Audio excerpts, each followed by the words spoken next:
네, 곧 2부가 시작하겠습니다. 2부 시작에는 시낭송으로 시작하는데요. 넉보 문익환 목사님의 평화라는 시를 이영자 선생님께서 시낭송을 하겠습니다.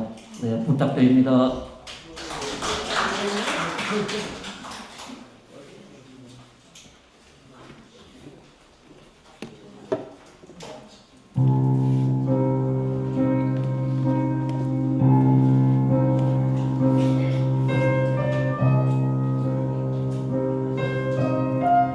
평화 문익환. 땅은 평화입니다. 땅의 마음은 평화입니다. 하늘보다 큰 마음, 바다보다 푸른 마음, 태양보다 뜨거운 마음. 땅의 마음은 평화입니다. 땅과 입을 맞추면서 발바닥은 부끄럽습니다. 냄새나고 더러운 것, 무엇 하나 마다 않고 받아 마시며 피어내는 풀꽃들. 발바닥은 부끄럽습니다. 활이 아닙니다. 칼도 창도 아닙니다. 기관총도 대포도 탱크도 아닙니다. 핵무기, 전자무기가 문제입니다. 그 가공할 살인무기를 만드는 손들, 그 단추를 누르는 것이 자랑스러운 손가락들. 발바닥은 분노합니다. 위대한 인류의 위대한 문명의 그늘 아래서 배고파오는 아이들의 울음소리. 발바닥은 아프고 쓰립니다. 활이 아닙니다. 칼도 창도 아닙니다. 기관총도 대포도 탱크도 아닙니다. 핵무기도 전자무기도 아닙니다. 평화가 문제입니다. 하나도 평화, 둘도 평화, 셋도 평화입니다. 은하 성문 밖으로 밀려나는 평화를 보며 슬퍼하는 하느님의 마음입니다. 평화를 애타게 바라는 하느님의 뜨거운 마음입니다.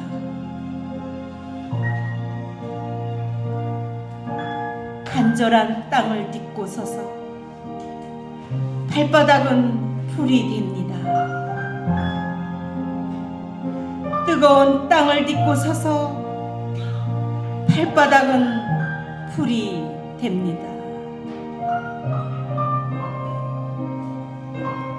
몸은 선체로 타는 재물이 됩니다.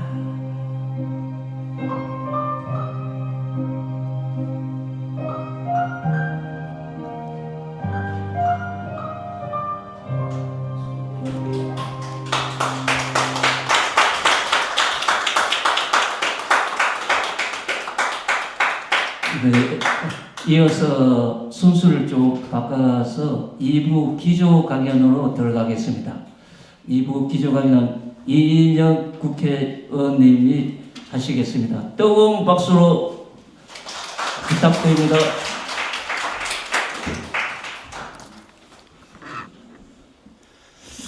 오늘 벌써 6번째 한반도 평화 심포지엄 열리고 있는데요. 이렇게 여러 선배님들 앞에 말씀드릴 수 있는 기회를 주셔서 고맙습니다. 지난번에 김대중 도서관에서 포럼이 열렸을 때 잠시 축사하려고 찾아뵀었는데 오늘은 저보고 꼭 한번 기조 강연을 했으면 좋겠다고 하셔서 좀 주저했습니다만 그래도 한번 말씀드려봐야 되겠다 이렇게 생각하고 인사드립니다. 최근에 평화적 두 국가 이런 이야기들이 우리 안에서 나오고 또 북쪽에서는 적대적 두 국가 이런 이야기가 나오고 있는데 제가 오늘 드릴 말씀은 평화적 두 국가도 또 적대적 두 국가도 넘어서서 우리는 여전히 평화 공존형 평화 통일의 길을 가야 한다 이런 취지로 말씀드리려고 합니다. 그래서 제목을 두 개의 국가는 우리의 길이 아닙니다 이렇게 그냥 약간은 문제제기 형태로 뽑아봤습니다.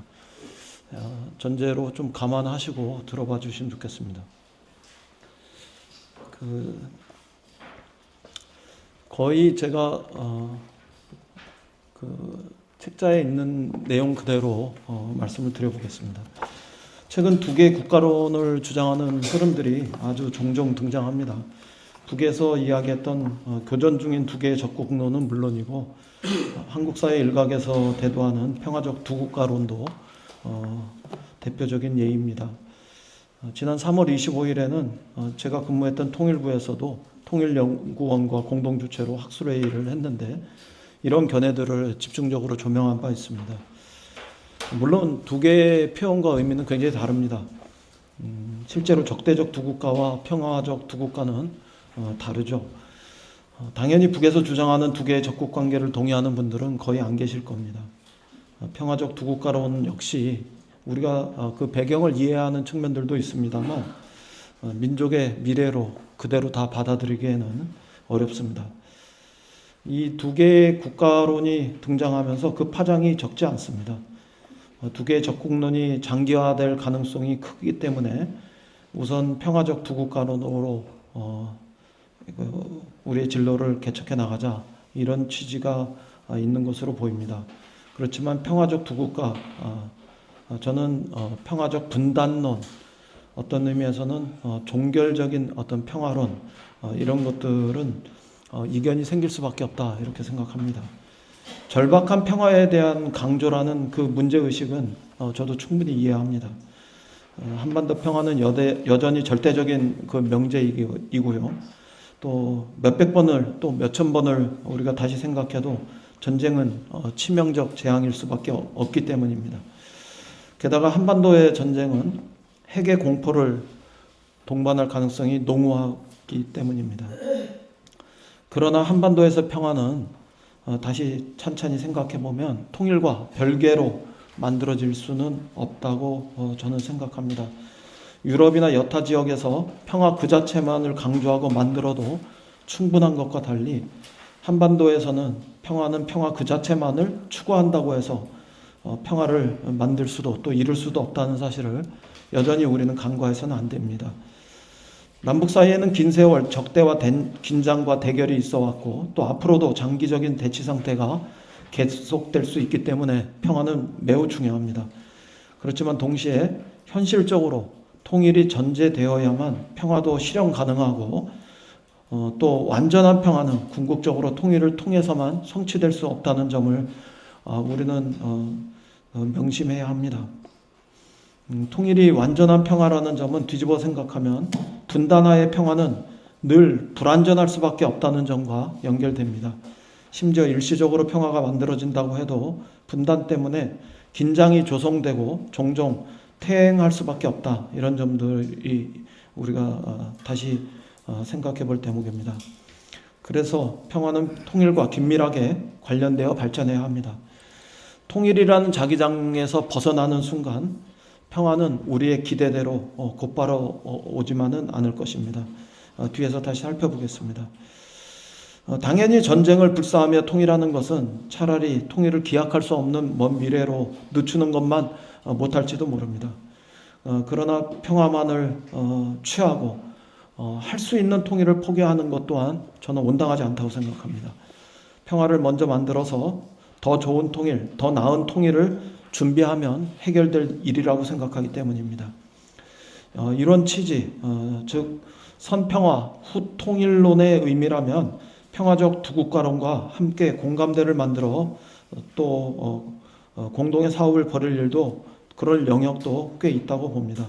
그러나 반대로 종결적 평화론에 의한 평화적 두 국가, 즉 평화적 분단의 용인이라면 저는 곤란하다, 이런 것이 제 결론입니다. 그 자체로 불가능하고 설사 가능하더라도 불안정한 평화로 한계 지어질 가능성이 농후하다는 점을 먼저 지적합니다.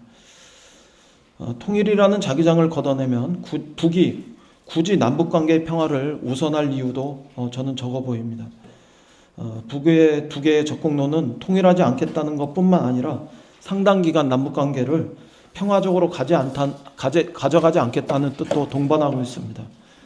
교전 중인 적국관계라는 의미를 저는 이렇게 명확하게 해석합니다. 그런 면에서 특히 지금 같은 정세에서 평화로 정세를 바꿔내는 것과 또 통일을 다시 할 수 있는 길을 열어내겠다는 것, 이것은 둘 다 쉽지 않은 일입니다.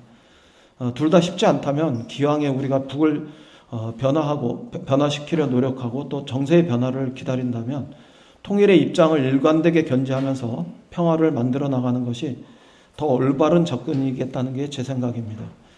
언젠가 한반도에서 평화가 만들어지면 그 평화는 평화 자체로만 머물지도 않을 것이고 반드시 통일로 역동적으로 발전해 나가려는 것을 한번 생각해 보시길 바랍니다. 그게 필연이고 법칙일 것입니다. 두 개의 국가를 언급하는 빈도수가 많아지는 추세이니 조심스럽지만 이제 논쟁은 불가피해 보입니다. 남과 북 사이에도 서로 상대하느냐 상대하지 않느냐 이런 일이 있을 것이고 또 대화한다 안 한다 이런 일들이 있을 것입니다. 또 한국 사회 안에서도 평화적 두 국가냐 아니면 여전히 특수관계에 입각해서 한반도의 운명을 개척해야 할 것이냐 이런 논란이 있을 수밖에 없습니다. 그러나 어떤 과정에서도 감정의 문제로 대하지 않고 또 이야기하는 사람들을 감정적으로 바라보지 말고 반드시 이성적으로 대하고 또 서로를 존중하면서 대화를 했으면 좋겠다는 점을 먼저 밝혀둡니다. 민족의 운명이 걸린 아주 중대한 문제이기 때문입니다. 저는 종종 한반도에서 평화와 관련한 세 개의 시각들이 충돌한다고 분석합니다. 첫 번째는 평화를 외면하고 적대를 말하는 입장입니다. 최근 북의 적대적 두 국가론이 대표적인 예입니다. 그렇지만 우리가 간과해서는 안 되는 시각이 있는데요. 그거는 윤석열 정부가 이야기했던 자유주의 흡수 통일론도 그렇습니다. 제가 보기에는 또 다른 적대적 두 국가론입니다. 이론의 여지없이 분단의 쌍생아, 적대적 공존의 재판이라는 그 연장선에서 비난할 수밖에 없습니다. 두 번째는 평화만 된다는 제가 규정하는 종결적 평화론입니다. 분단체제의 평화 완결론입니다. 선평화 후통일론에서 이탈하는 입장으로 보입니다. 이른바 최근에 대두하는 평화적 두 국가론도 저는 이런 의심의 시각으로 바라봅니다. 평화 정착으로 분단을 종결하자는 것은 통일하자는 입장에서 또 다른 분단 고착론이므로 비판의 소지가 저 개인적으로는 꽤 많다고 생각합니다. 세 번째는 평화 통일의 전 단계로서의 평화 공존론입니다. 평화 공존을 거쳐서 평화 통일하자는 이런 입장하고 연결되어 있습니다. 평화 체제를 구축하고 경제 공동체를 만들면 사실상 통일의 시작으로 볼 수도 있습니다. 평화의 방점이 궁극적으로 통일로 나아가는 그 방향을 가로막지 않는다면, 제거하지 않는다면 어쩌면 통일지향적 평화적 두 국가론도 여기에 해당한다고 할 수 있겠습니다. 먼저 적대적 두 국가론부터 살펴보겠습니다. 일정한 비판이기도 하고 그렇지 않고 적대적 두 국가론을 넘어서는 우리의 시각의 원칙적 입장일 수도 있겠습니다. 북의 교전 중인 적대적 두 국가론, 이것이 불러온 충격이 꽤 큰 것 같습니다. 감정적으로 비난하는 사람들도 물론 있습니다. 주로 보수와 우익 쪽에서 이런 비난들을 합니다. 현실로 인정하고 상당 기간 불가피한 두 국가 관계를 받아들이자는 주장도 합리적인 분들 속에 꽤 있습니다. 그렇지만 누가 원인을 제공했는가와 별개로 이론적인 실질적인 측면에서 비판적으로 한 번은 검토해야 합니다. 우선 그동안 북이 주장했던 두 개의 국가 반대, 자주 평화, 민족 대단결 이런 입장에서 이탈한 것은 명백합니다. 더 심각한 것은 핵의 제2사명과 전술적 배치 운운 등 그 정황이 핵 개발 이후 내세웠던 동족을 향한 불사용의 언명에서도 명백히 후퇴하는 것으로 보입니다. 우리 민족끼리는 불변의 주적, 가장 적대적인 국가 등의 표현으로 바뀌었고 우리 민족 제일주의는 우리 국가 제일주의로 상당 부분 바뀌었습니다. 동족의 개념을 폐기하거나 민족주의를 약화시키고 있다는 분석입니다. 그럼에도 대화의 여지는 남북관계 개선의 가능성은 역사를 돌이켜보면 엄연히 상당 부분 존재합니다. 1, 2년, 4, 5년의 시각에선 그렇지만 지난 한 80년 가까운 그런 세월에서 놓고 보면 저는 여전히 남북관계가 개선되어서 평화를 넘어 통일로 갈 수 있는 그런 거시적 안목을 가질 수 있다고 생각합니다. 우선 현실적으로 우리가 북의 입장을 바꿀 수 없다는 제약은 분명히 있습니다. 그러나 여기도 의문이 남습니다. 정말 우리가 북의 입장을 바꿀 수 없는 것인가? 또 북은 전혀 자신들의 입장을 앞으로도 바꿀 가능성이 없는가? 이런 것과 관련해 제 생각은 좀 다릅니다. 물론 2021년부터 적대 철회와 상호 존중과 이중 기준 철폐라는 북의 대화를 위한 전제 조건, 이런 것들이 2024년에 와서는 한미훈련 중단, 흡수통일 포기, 핵인정 등으로 더 구체화되고 강경해진 측면도 있습니다. 또한 국가보안법 폐지나 주한미군 철수 등의 이슈도 다시 조금 더 경직된 형태로 제기되는 것으로 보입니다. 북은 당장 비핵화 이렇게 이야기하면 이제는 손사래를 칩니다. 이전에 한반도 비핵화와 관련한 열려있는 입장과는 분명히 다른 것 같습니다. 그렇다고 우리 입장에서 북핵을 공인해 줄 수도 없을 겁니다. 그래서 선 비핵화 후에 평화를 만들자 이런 이야기는 이제 명백하게 답은 아닌 것 같습니다. 북의 핵 보유라는 현실을 인정한 기초 위에서 동결과 감축과 궁극적 비핵화로 나아가는 장기적이고 단계적인 해법이 불가피합니다. 이런 이재명 정부의 입장을 북도 잘 알 거라고 생각합니다. 그리고 이 전제로서 전 단계로서 문재인 정부 시절 이런 입장을 알면서도 북은 대화한 바 있었습니다. 지난 2018년과 2019년에 남북 북미 관계 개선의 노력이 다 수포로 들어간 현실에서 북의 입장이 더 강경하게 선회한 측면들도 우리가 고려해야 합니다.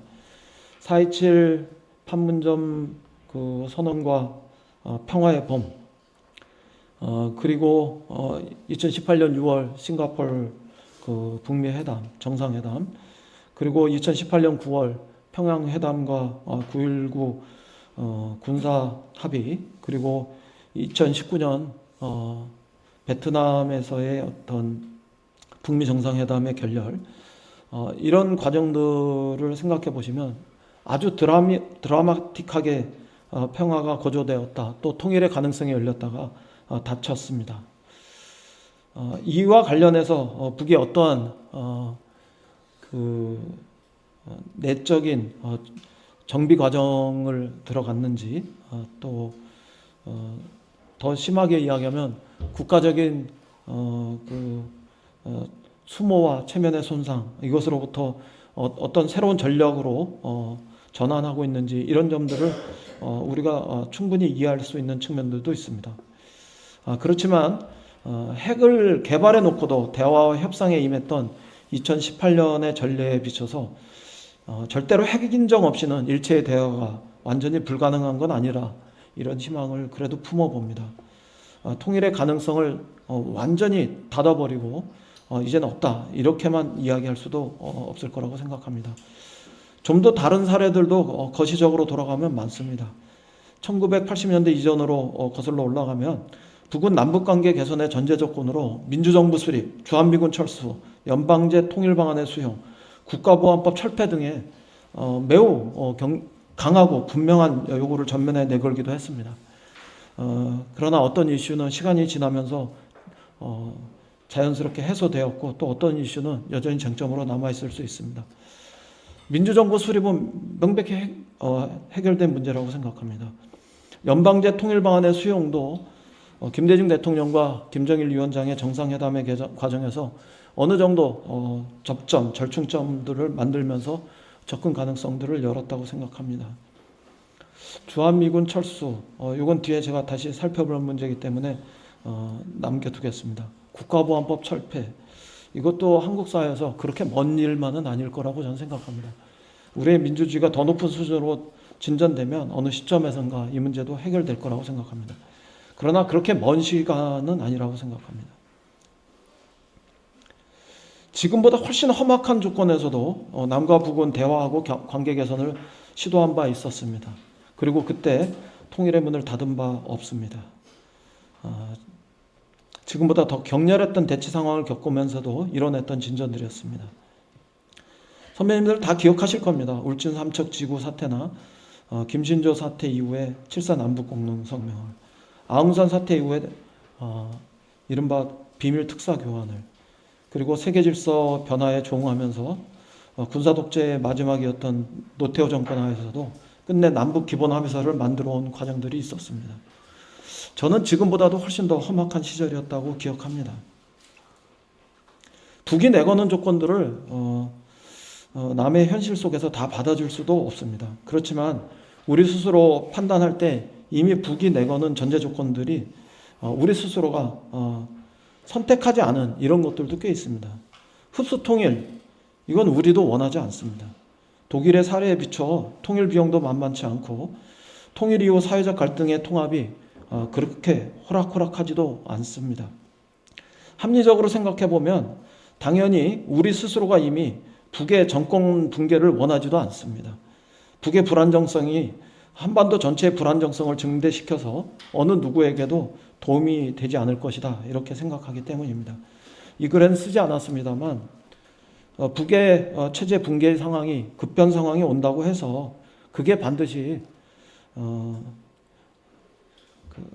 한국 사회 중심의 통일로 귀결할 것이다, 이렇게 장담하기도 쉽지 않습니다. 오히려 저는 북의 성장과 발전을 우리가 선호하는 인식이 필요하다고 생각합니다. 북에게 필요한 협력이 있다면 오히려 우리가 적극적으로 촉진해 줘야 한다고 생각합니다.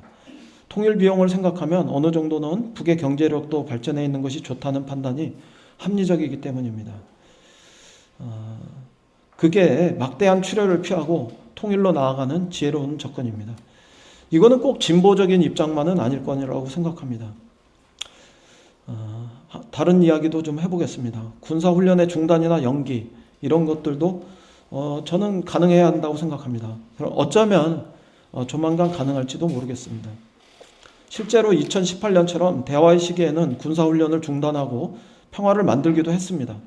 지금도 대화의 의지가 분명하고 협상을 통한 문제 해결이 열린다면 군사훈련 중단이라는 그런 유연성을 우리가 만들어낼 수 있다고 생각합니다. 앞으로 그렇게 멀지 않은 시간이지만 그렇게 멀지 않은 시간이기를 저는 바랍니다만 언젠가 미군으로부터 전시작전권을 환수하면 한국군의 주도성이 훨씬 강화될 것이고, 그러면 최소한 한미연합 군사훈련의 성격은 변할 수 있다고 생각합니다. 공격용이 아니라 방어용으로서의 성격, 이런 것들을 훨씬 더 강하게 만들 수 있다고 생각합니다. 그런 시점쯤 되면 주한미군의 성격, 이런 것들도 달라질 것입니다. 흔히 많은 분들이 이야기하는 동북아에서 새로운 힘의 균형과 관련해서 주한미군의 역할도 우리가 다시 재조명해보는 시간은 올 수 있다고 생각합니다. 제재의 효용성, 이런 것이 한계에 달한 현 시점에서 제재의 완화나 해제를 우리 정부가 주도적으로 이끌어내고 대화의 조건을 개선하는 것도 합리적 접근일 수 있습니다. 이미 북에 대한 경제적 제재는 지난 10년 동안 별다른 효과가 없었다, 달라진 상황이 없다, 이런 것으로 확인되었다고 생각합니다. 오히려 북의 핵과 미사일 능력은 그 조건 속에서도 더 고도화되었다, 이런 분석이 늘어났습니다. 북이 제재에 연연하지 않는다는 입장을 최근에 밝혔지만 그럼에도 불구하고 제재의 완화나 해제를 위해서 우리 정부가 더 주도적인 노력을 하면 대화에 아무런 영향이 없을 것이다 이렇게 생각할 수는 없습니다. 저는 분명히 긍정적 영향을 주리라고 생각합니다. 한마디 더 보태고 싶은 얘기는 있습니다. 최근 북의 강경한 태도와 관련해서 원인과 책임이 한국과 미국에만 있다, 특히 한국 정부에 있다, 이런 전적으로 있다, 이런 것에 대해서는 저는 다 동의하지는 않습니다. 제가 보기에는 좀 일방적 얘기고 그걸 전부 다 동의하면 동의하는 건 정말 어렵습니다. 물론 한국과 미국에 전혀 책임이 없다 이렇게 이야기할 수는 없습니다. 일정한 책임이 있는 것 또한 사실입니다. 그러나 동시에 모든 게 다 북의 책임이다 이렇게 얘기할 수는 없지만 이 책임을 다 일방에게만 전가하려고 하는 북의 태도에 대해서 다 받아들일 수는 없습니다. 무엇보다 그 책임론은 우리 민족의 대업에서 통일을 왜곡하고 그 통일이란 두 글자를 지워버릴 만큼 그런 일도 아닐 거란 생각입니다. 다음은 우리 사회 일각에서 대두하는 평화적 두 국가론에 대해서 좀 더 검토해 보겠습니다. 그 배경에는 앞에도 말씀드렸습니다만 당연히 공감할 수 있는 대목이 꽤 있습니다. 북의 적대적 두 국가론이 한반도 통일의 가능성을 약화시키는 것도 사실입니다. 또 전혀 다르게 한국 사회 내에서 국민의식 조사를 보면 민족의식은 점차 약화되고 평화에 입각한 시민의식에 입각한 평화우선의식 혹은 평화로 분단을 대체하는 이런 그 의식들이 강화되고 있는 것도 사실입니다. 특히 청년 세대의 의식 변화는 그런 측면으로 확실하게 보여집니다. 그러나 다른 한편에서 2018년에 보면은 2017년과 여론조사가 굉장히 다릅니다. 2017년까지 여론조사도 보면 이와 유사한 경향을 보였습니다. 그러나 2018년에 평화의 봄이 오고 새로운 가능성들을 우리가 열어내자 일반 국민의식뿐만 아니라 청년들의 의식에서도 꽤 통일과 관련한 의식의 변화들이 있었습니다.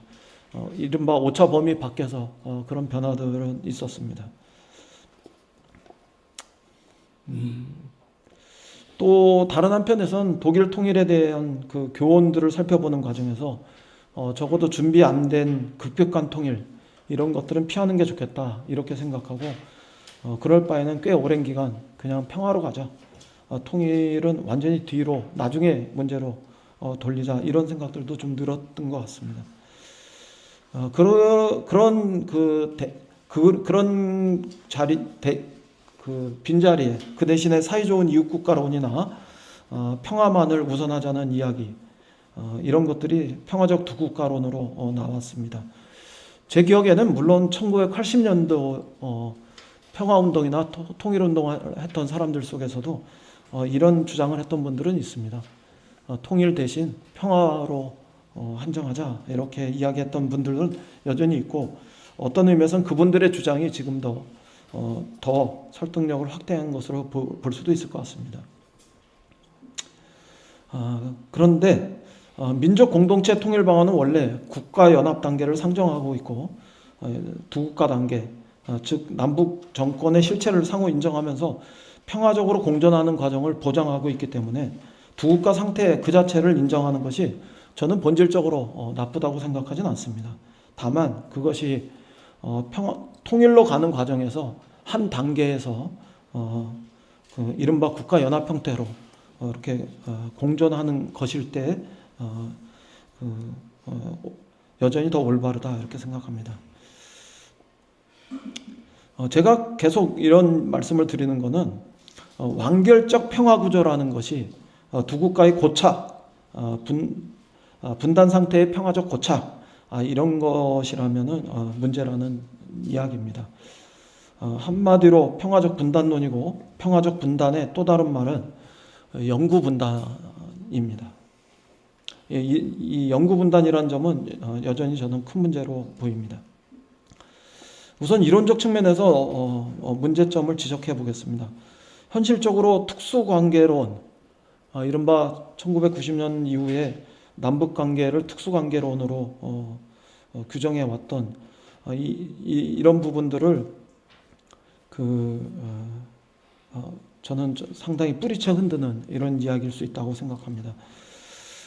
이 남북의 두 개 정권의 실체가 있다는 것을 인정하는 것과 언젠가 그 통일로 가는 과정에서 하나가 되기 위한 이런 과정에서 지금은 과도적이고 잠정적으로 특수한 관계에 있다는 것, 이 두 개의 그 이야기는 마치 우리의 두 발과 같은 이런 이야기라고 생각합니다.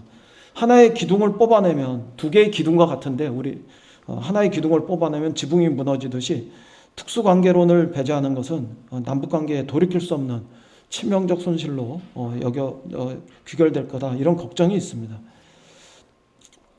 이 남북 기본 합의서에는 7.4 공동성명을 넘어서는 성과적 측면들이 분명히 담겨 있습니다.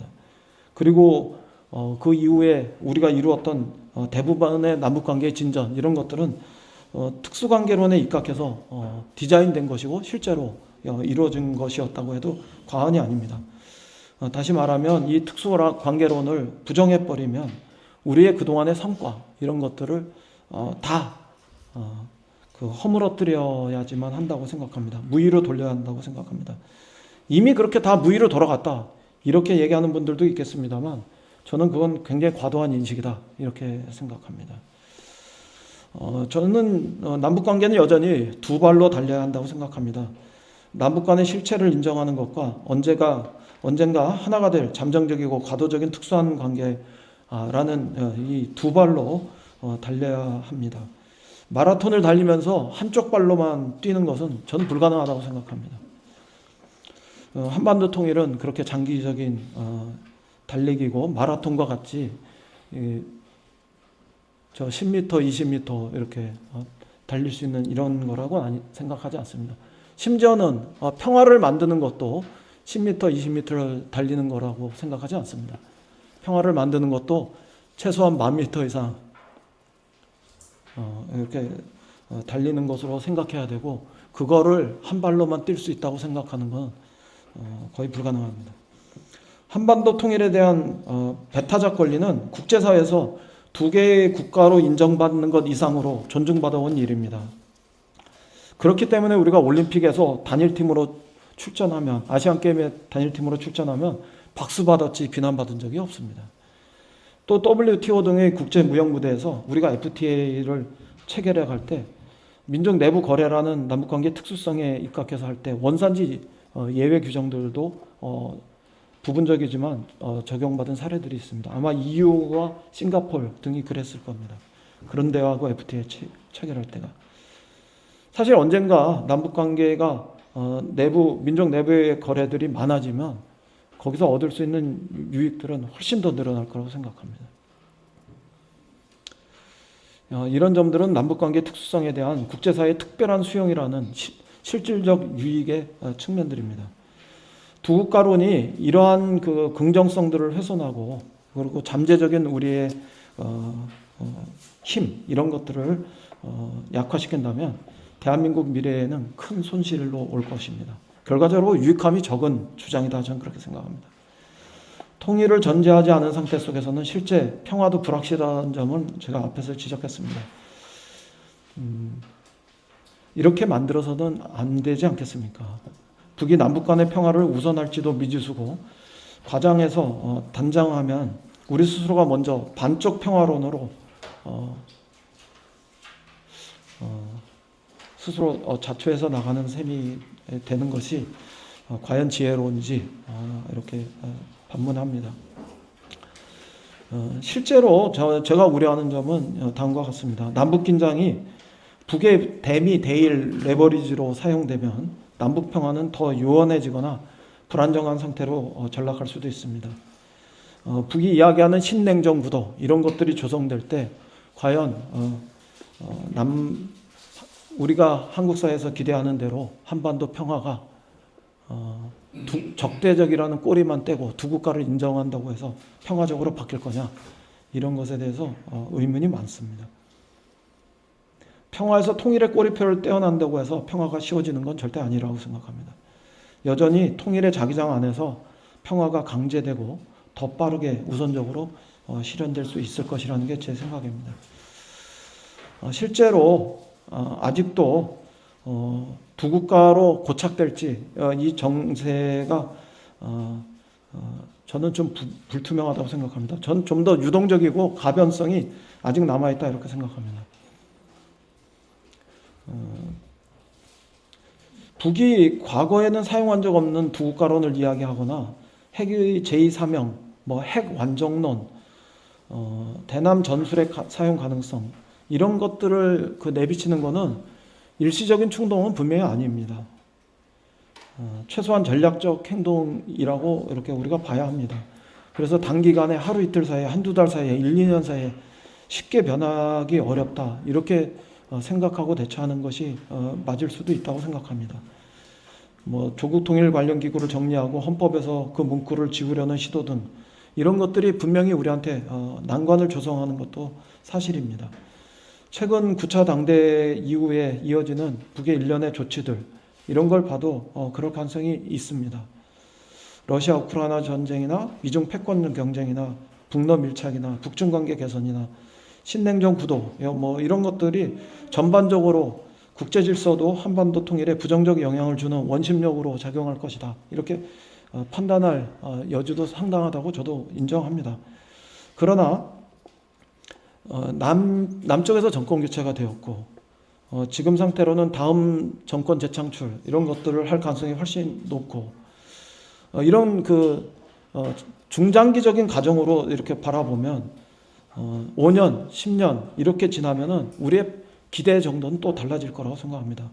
북미 간의 대화 가능성도 실제하고 또 북이 중국과 러시아에 의존한 그런 형태로만 경제 발전을 할 수 없다고 하면 다시 남북 공동 사업이나 협력 사업을 벌여야 할 이유 이런 건 객관적으로 존재합니다.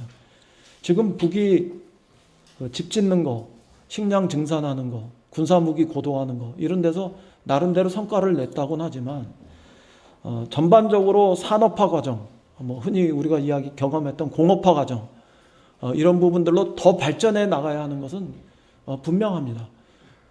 지금 이 상태로 경제적인 상태로 군사적인 고도화 이런 것만 가지고 북이 만족할 리는 전 절대 없다고 생각합니다. 그런 시점이 우선은 중국과 러시아와의 협력을 통해서 북의 산업화 과정들을 촉진할 수는 있겠습니다만 그러나 중국과 러시아에만 의존한 형태로 북의 산업적인 고도화를 실현할 수 있겠는가, 달성할 수 있겠는가 이런 거에 대해서 저는 그러지는 않을 거라고 생각합니다. 그런 일정한 시점이 5년에서 10년 사이에 저는 꼭 다시 올 수밖에 없다 이렇게 생각합니다. 그리고 더 길게 이야기하면 10년 내에 미중 간의 어떤 패권 경쟁 이런 것들로 인해서 국제 질서의 변동 이런 것들이 동북아에서도 올 가능성이 저는 꽤 있다 이렇게 보는 편입니다. 그럴 때 북은 어떤 선택을 할 것인가. 그래서 지금 북의 선택을 다분히 전략적이긴 하지만 고정된 것으로 또 전혀 가변성이나 유동성이 없는 것으로 이렇게만 볼 필요는 없다고 생각합니다. 우리가 비교적 단기적으로 중장기적으로 남북관계를 변화시키는 데에서 한계에 직면한 건 사실이지만 다시 장기적인 측면에서 놓고 보면 남북관계를 평화를 거쳐서 통일로 가는 이런 가능성을 여는 대로 다시 만들 수 있는 이런 비전은 우리한테 여전히 살아있는 것이다. 이런 점을 말씀드리고 싶습니다. 그러므로 아직은 상황 변화를 위해서 노력할 때이지 정세를 두 개의 국가라는 고착된 상황으로 받아들이고 제가 좀 과한 표현을 썼습니다만 체념할 때는 아니다. 이렇게 생각합니다. 한국 사회에서 평화통일 세력은 통일의 불씨를 품고 일관되게 노력하며 인내하면서 장기적으로 평화통일의 길을 다시 개척해야 합니다. 어떤 의미에서는 그 이전 지금 김대중 대통령 시절부터 문재인 대통령까지 있었던 이때보다도 훨씬 더 특별한 사명감을 가지고 우리가 임해야 할 때라고 봅니다.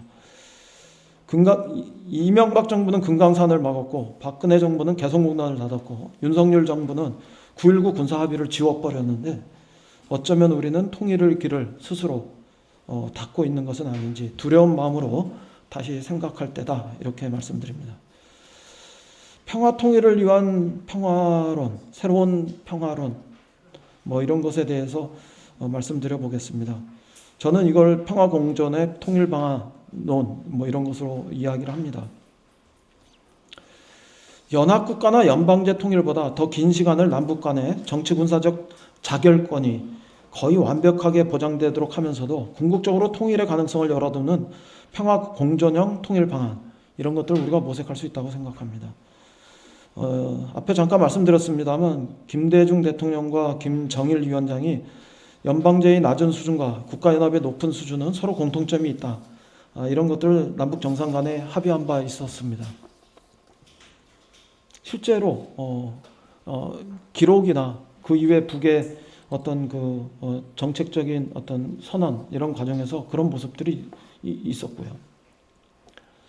마음만 먹으면 언제든지 전쟁을 반대하면서 체제 붕괴나 흡수 통일이나 출혈 경쟁을 하지 않으면서 어느 한쪽의 일방적 의지가 아니라 상호 합의하여서 남북 관계를 평화 통일의 방향으로 발전시켜 나갈 수 있는 이 근거입니다. 우리가 대신에 국가연합까지의 시간을 좀 더 길게 갖고 평화가 통일의 방향으로 나아가도록 디자인하면 문제는 해결할 수 있다, 이렇게 생각합니다.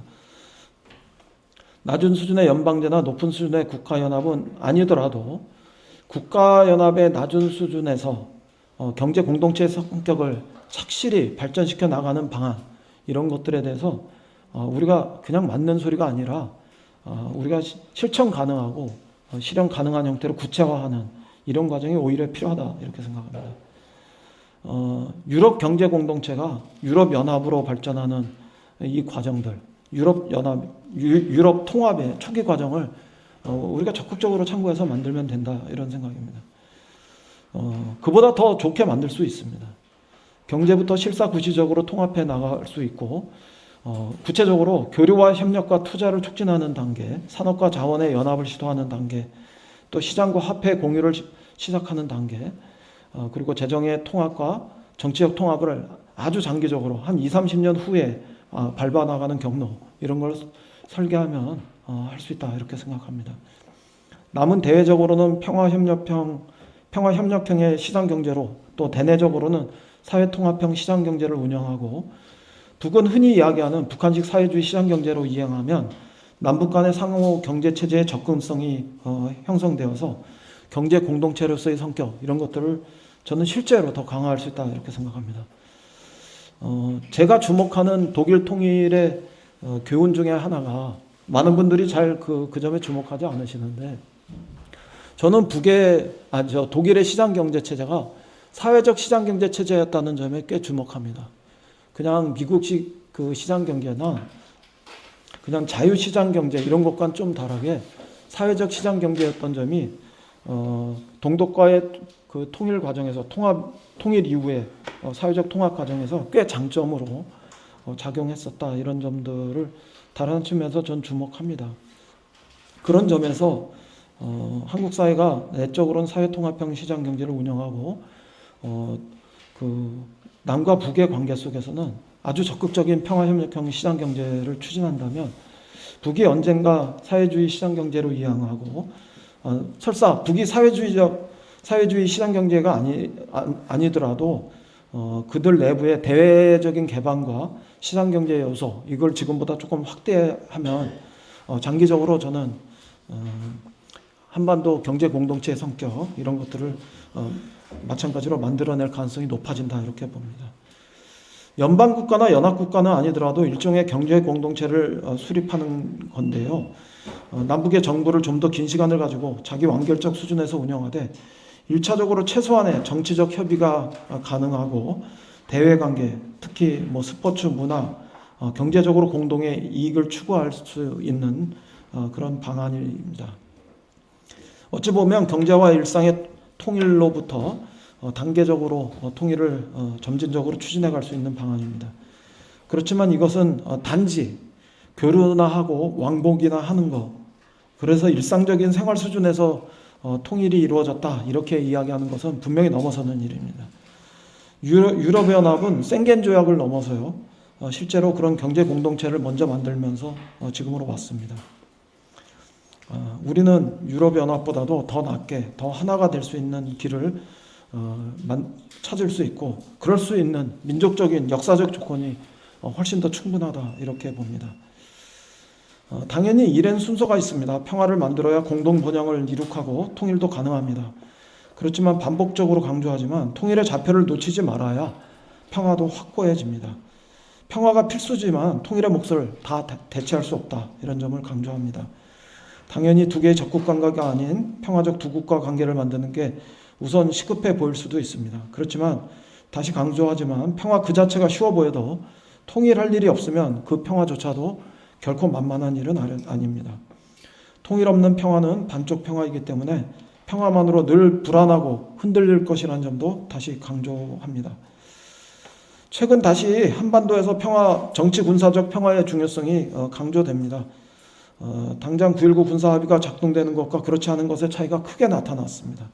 휴전선이 국경선으로 바뀌고 그러는 조짐들은 이미 DMZ 안에서 있었습니다. 더 강한 긴장과 적대의 표현입니다.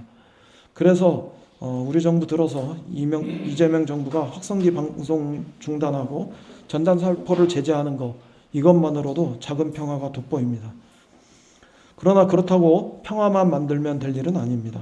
그 평화의 기초에 경제협력을 만들고자 하는 의지, 이런 것들이 결합되어야 합니다. 이미 평화적 두 국가론에도 이런 문제의식은 있습니다.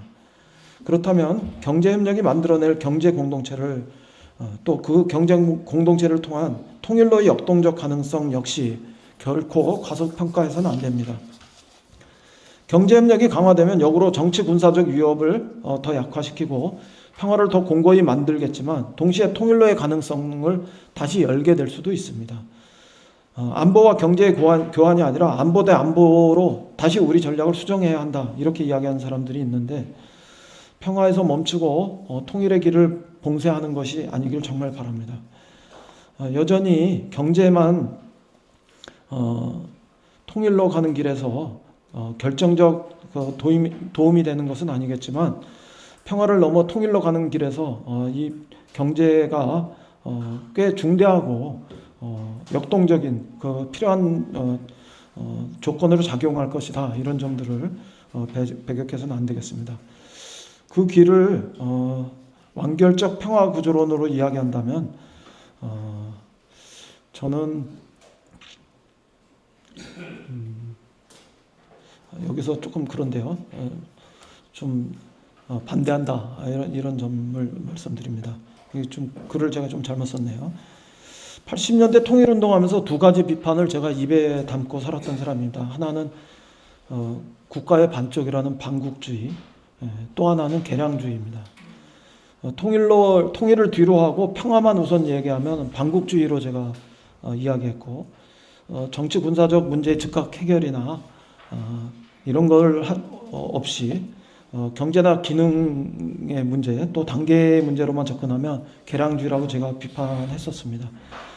그런데 지금은 경제협력의 필연성을 고리로 우리 통일의 최후의 끈을 놓지 말고 마지막 통일로 가는 그 숨통, 이런 것들을 열어놓고 싶습니다.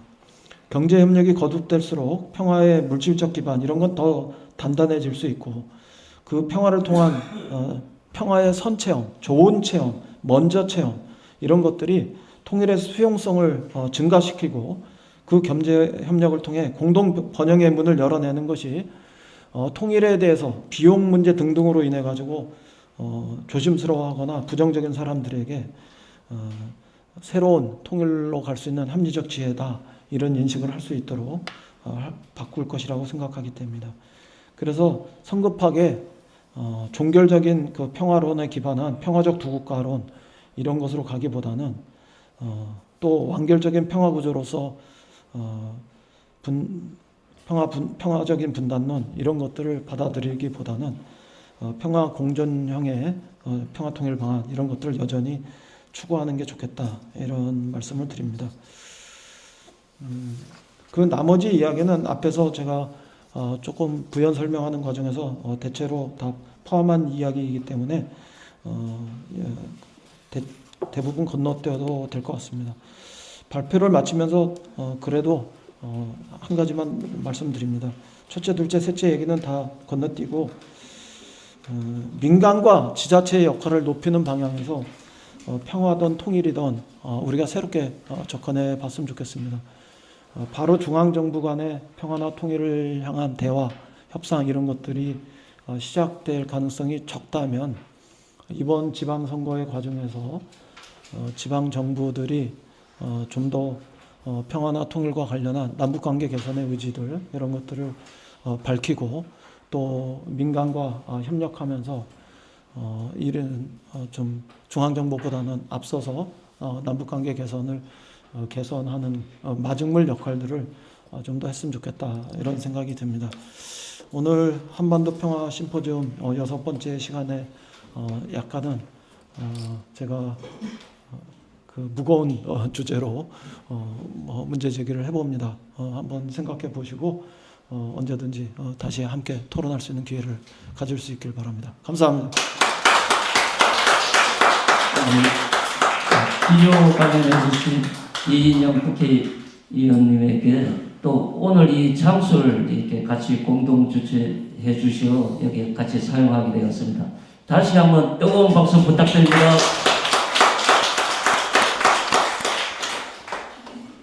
네, 이어서 이제 강연 두 번째로 임을출 북한대학원 교수님께서 강연해 주시겠습니다. 여러분들 반갑습니다. 임을출입니다. 많이 지겨우시죠? 힘드시죠?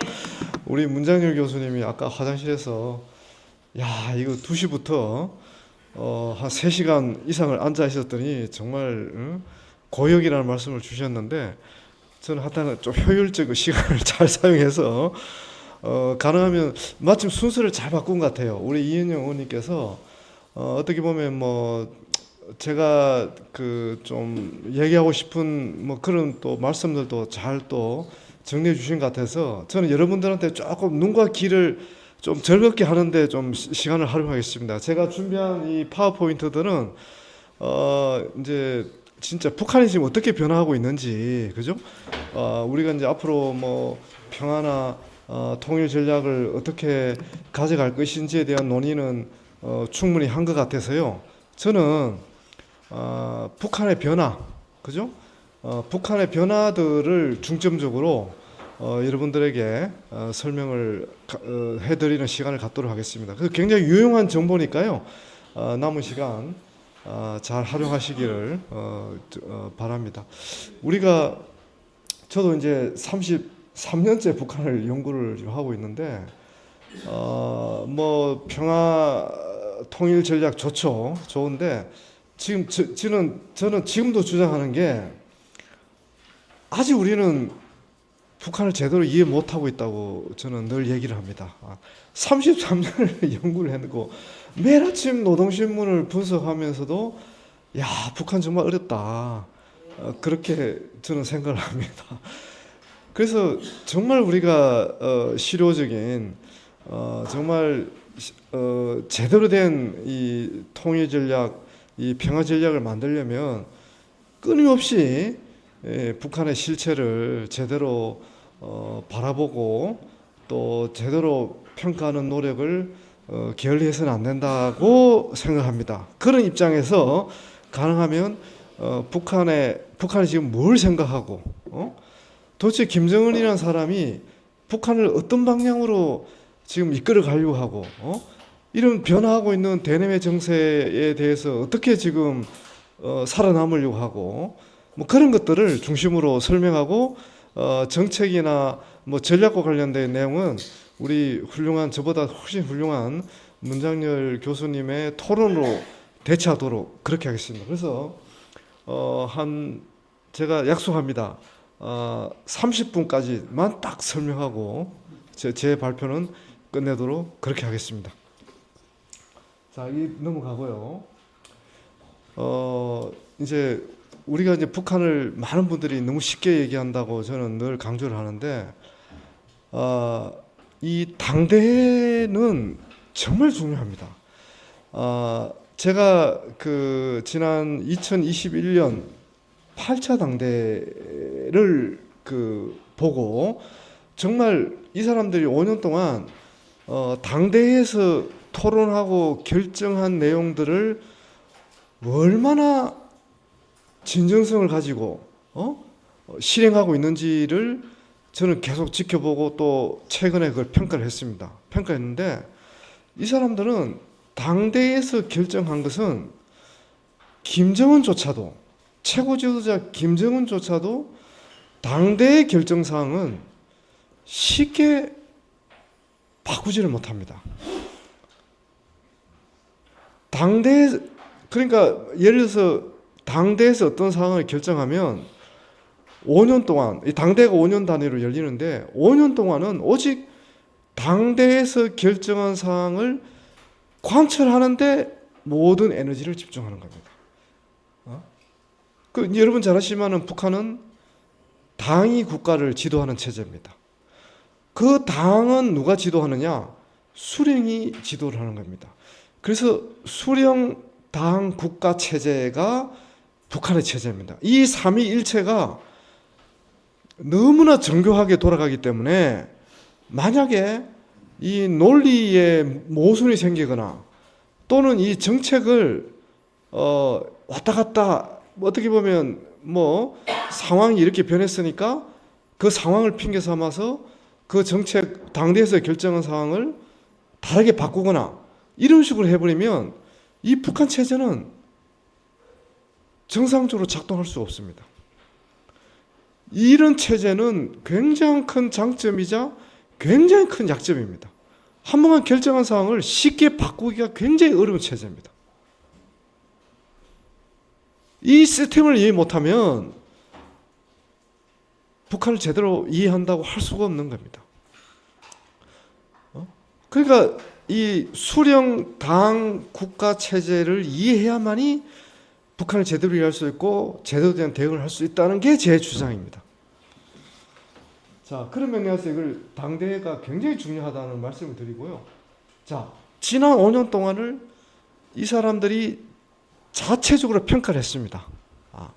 지난 5년 동안 우리가 당대에서 이런 결정을 하고 5년간을 지켜봤는데 그 5년간의 성과를 평가를 한 겁니다.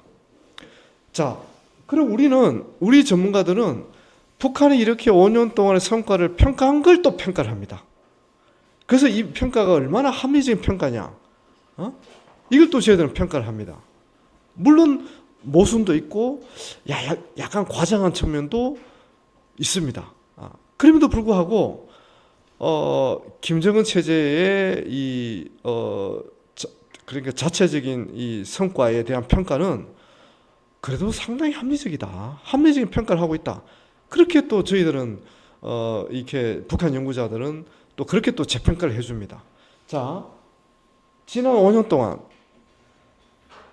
여러분들이 북한의 지난 5년을 한번 여러분들이 짧게 생각을 하셔야 됩니다. 지난 8차 당대에는 코로나가 막 이렇게 시작되던 코로나가 막 확산되는 시점에 8차 당대를 했습니다. 2021년에 8차 당대를 했습니다. 그 21년은 우리도 완전히 혼비백산 상태였지만 북한은 우리보다 훨씬 더 어려운 여건이었습니다. 왜? 여러분 잘 아시잖아요. 북한은 보건의료 체계가 우리하고는 비교가 되지 않을 정도로 열악한 수준이었습니다. 그래서 북한은 백신 주사도 안 맞고 코로나를 극복했습니다. 그래서 많은 국내외 연구자들이 북한이 이제 정말 망할 수도 있겠다. 다른 것 때문에 망하는 게 아니라 신종 바이러스 때문에 망할 수 있겠다. 이런 평가들을 서슴없이 했습니다. 그리고 또 중요한 조치를 했습니다. 왜? 코로나를 막기 위해서 중국과의 모든 국경을 닫았습니다. 이 갖는 의미가 뭡니까? 북한은 중국과의 교역을 하지 않고는 정말 살아갈 수가 없는 체제라고 우리는 평가를 해왔습니다. 왜? 북한 무역의 90% 이상을 중국에 의존하고 있고 북한이 살아가는 데 필요한 모든 원료 자재들을 전부 중국에서 수입을 해야 합니다. 근데 중국이 스스로 국경을 폐쇄했습니다. 여러분 기억하실 겁니다. 그래서 우리는 생각을 했습니다. 야, 이제 북한 체제는 정말 버티기 어려울 거다. 모든 외부로부터의 모든 교육과 교류 협력을 중단해서도 어려울 거고, 그리고 신종 바이러스를 과연 막을 수 있을까? 국경선을 저렇게 봉쇄했다고 해서 막을 수 있을까? 많은 전문가들이, 보건 의료 전문가들이 그건 쉽지 않을 거라고 봤습니다. 근데 어떻든 북한도 인명피해가 있었습니다. 우리가 정확한 숫자는 알 수 없지만 어떻든 북한은 지금도 미스터리한 나라입니다. 백신 접종을 맞지 않고 코로나를 극복한 전 세계에서 유일한 나라가 북한입니다. 자, 그런 상황 속에서 5년을 버텼습니다. 근데 그 5년은 어떻게 보면 정치, 군사, 경제, 사회 모든 측면에서 북한은 비록 그 어려운 난관을 극복했다고 치더라도 사실상 북한은 지난 5년 동안의 성과를 자랑하기보다는 현상 유지만 해도 제대로 통치를 해왔다고 우리는 평가를 해야 하는 게 그게 사실은 합리적인 평가거든요. 근데 정작 뚜껑을 열어보니까 북한은 깜짝 놀랄 정도로 발전했습니다. 군사적으로 여러분 우리가 지금 계속 목도하고 있지 않습니까? 북한의 핵무력은 우리 이제 문장열 교수님이 이쪽에 또 최고 전문가시니까 또 잘 설명해 주시겠지만 지난 5년 동안에 북한의 이뤄낸 가장 큰 성과가 뭡니까?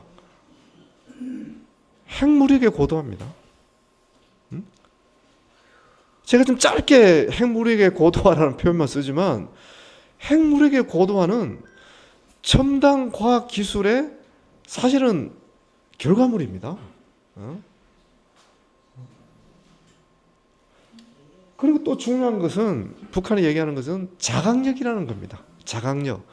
외부의 도움을 받지 않고 외부의 도움이 받지 않고 우리 스스로의 힘으로 이 모든 난관을 돌파했고 더 막강한 힘을 갖게 되었다고 얘기를 하는 겁니다.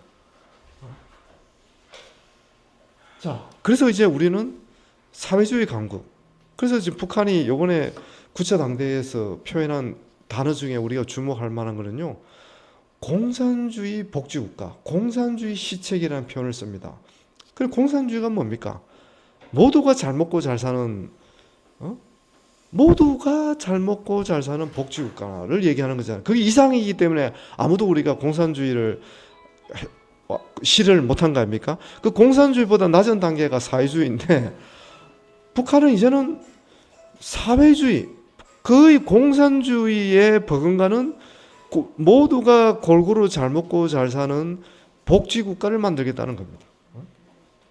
자, 그래서 지금 북한이 제가 자꾸 이제 얘기한 지난 5년 동안에 그 혹독한 시기를 자기들 남들의 우리가 정말 핵 개발하는 것도 쉽지 않았을 텐데 사회 복지 이런 측면에서도 경제 사회 복지 측면에서도 이런 발전을 한 겁니다.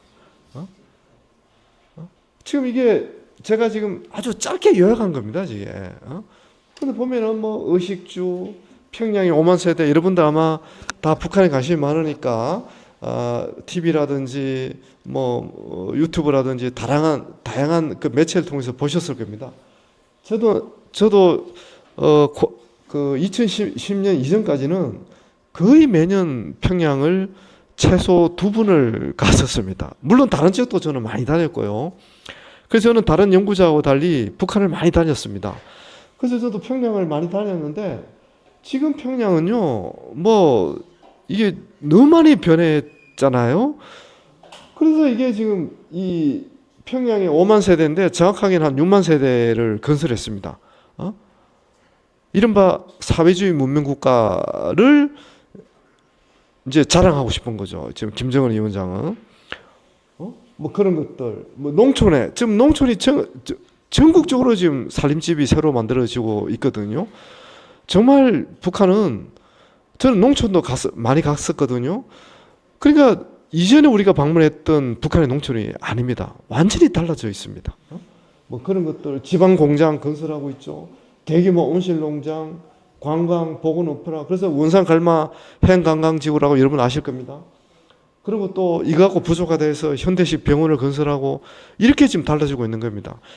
이 슬라이드 하나를 가지고도 제가 몇 시간을 여러분한테 지금 설명해야 될 내용들인데 지금 짧게 얘기한 겁니다. 지금 제가 말씀드린 포인트는 지난 5년간 이렇게 변했다 이겁니다. 이렇게 변화하고 있답니다. 자, 그래서 이제 앞으로 5년 동안은 우리가 어떻게 할 것이냐. 그걸 이제 당대회 최고인민회에서 결정한 겁니다. 그래서 뭐 리더십, 국방, 경제, 대남, 관계 이런 얘기를 하는 겁니다. 여기서 핵심 키워드는 지난 5년 동안은 양적인 발전을 해왔다. 근데 앞으로 5년은 질적인 변화를 하겠다. 질적인 변화를 하겠다. 그게 그 이번 당대에서 김정은 위원장이 가장 강조한 부분입니다. 질적으로 변화시키다. 양적으로 지난 5년 동안 이렇게 우리가 발전했는데 이제는 앞으로는 이제 질적으로 변화. 이 질적이란 변화가 굉장히 중요한 키워드입니다. 여기서 말하는 질적인 거라는 게 뭡니까? 삶의 질. 우리가 보통 퀄리티 오브 라이프라고 그러잖아요. 삶의 질. 삶의 질이라는 것은 단순히 먹는 문제 해결을 얘기하는 게 아니거든요. 전반적인 먹는 문제, 교육, 뭐 우리가 누리는 인프라, 복지 시설 모든 걸 얘기하는 겁니다. 그걸 지금 북한이 얘기하고 있는 겁니다. 한쪽으로는 핵과 미사일을 개발하고 다른 한쪽으로는 이런 질적인 변화를 우리가 하겠다는 겁니다. 자, 그래서 이제 경제발전 5개년 계획을 이렇게 얘기를 합니다. 이거는 이제 자료를 참고를 하시면 될 것 같습니다. 그래서 제가 말씀드린 포인트는요, 질적인 변화입니다. 그래서 전반적으로 어느 하나만 발전하는 게 아니고 앞으로 5년 동안 우리의 삶의 질을 상당 수준 발전시키겠다. 그동안 먹고 사는데 급급해왔다면 이제는 그 단계는 지났다. 그게 지금 북한이 얘기하는 겁니다. 이제 지켜봐야 되겠죠. 그리고 과학기술 첨단산업.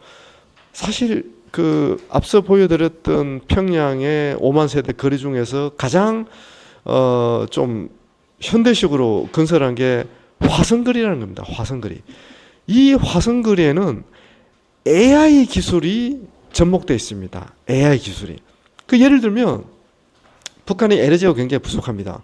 그래서 에너지 관리를 누가 하느냐? AI가 하고 있습니다. 지금 화성거리는.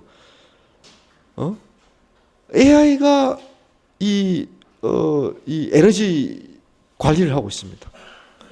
그래서 지금 이 과학기술 첨단산업 발전도 굉장히 중요한 과제고요. 자, 국방 분야는 이미 여러분들이 많이 뭐 알고 계신 분야지만 말 그대로 이제 핵, 정말 이 내용도 보면요, 어마무시합니다. 어마무시합니다. 제가 오랫동안 북한 연구를 하다 보니까 정말 뭐 경제, 군사, 사회문화, 뭐 교육, 과학기술 두루 안 할 수가 없습니다. 그래야 제대로 북한이 보이니까요. 이 핵무기 이 고도와 관련된 북한의 어떤 전략이랄까요? 이것도 보면 야, 정말 이것도 쉽게 얘기할 얘기가 아닙니다. 이것도. 그래서 문제는 북한이 선언하고 발표한 대로 가고 있다는 겁니다. 그냥 말로만 뭐 우리가 핵무기를 고도하다 이런 게 아니라 이것도 양적으로 질적으로 핵무기를 지금 발전시키고 있는 겁니다. 그렇게 계속 연습하고 훈련하고 뭐 정말 북한이 개발하고 있는 이 전술 무기, 전략 핵무기 이것도 제가 충분한 시간을 갖고 말씀드리면 정말 무섭습니다. 무서울 정도입니다, 이분은. 자, 그래서 이제 이 사람들이 핵무기만 지금 개발합니까? 재래식 무기도 계속 지금 만들고 있습니다. 그래서 공군력, 북한이 우리가 예전부터 얘기했던 게 북한이 이 공군력, 해군력은 굉장히 취약하다. 뭐 그거는 정말 우리하고 상대가 안 된다. 우리 이렇게 얘기해 왔거든요. 근데 북한은 지금 탱크, 신형 탱크를 새로 만들어내고 방사포라 그래서 여기에 이제 전술 핵무기를 탄두에 실어서 발사할 수 있는 그것도 뭐 이렇게 뭐 기계적으로 발사되는 게 아니라 요격 얼마든지 이렇게 방공망을 해피해서 할 수 있는 거. 그러니까 이건 이 내용도 보면요. 제가 앞서 말씀을 드렸잖아요. 북한이 이런 중요한 당대에서 핵무력을 고도한다는 계획을 발표하면 이 계획이 물론 약간의 차질은 있어 보이긴 하지만 어떤 식으로든 수단과 방법을 가리지 않고 그 목표를 향해 가더라. 상당 목표를 달성하고 있더라. 그걸 제가 이제 말씀을 드리는 거죠. 자, 이제 남북관계. 우리 이제 이인영 의원님께서는 약간의 어떤 과거의 경험들, 지난 수십 년 동안의 어떤 경험들, 이런 데 기초해서, 그래도 결국은 또 좋은 시절이 올 수 있다고 이제 얘기를 하셨습니다. 저도 그런 희망을 갖고 있습니다. 희망을 갖고 있습니다. 근데 저는 철저하게 현실주의자입니다. 북한의 어떤 그 변화들, 북한의 어떤 실체에 철저하게 거기에 근거해서 저는 판단을 하고 정책적 대응을 해야 된다고 보는 입장에 있기 때문에 그런 관점에서 보면 우리의 대응들은 저는 굉장히 나이바다 봅니다. 많은 전문가들이나 또 경험 있는 분들이 과거에 이제 특히 이제 관료 생활을 했던 분들의 보는 과거에 그랬으니까 지금 북한도 결국 그럴 것이라는 가정은 저는 전혀 동의하지 않습니다. 전혀 동의하지 않습니다. 왜? 북한을 깊이 들여다보면 볼수록 지금 북한의 모습은 과거하고 전혀 다른 모습이기 때문에 전혀 동의하지 않습니다.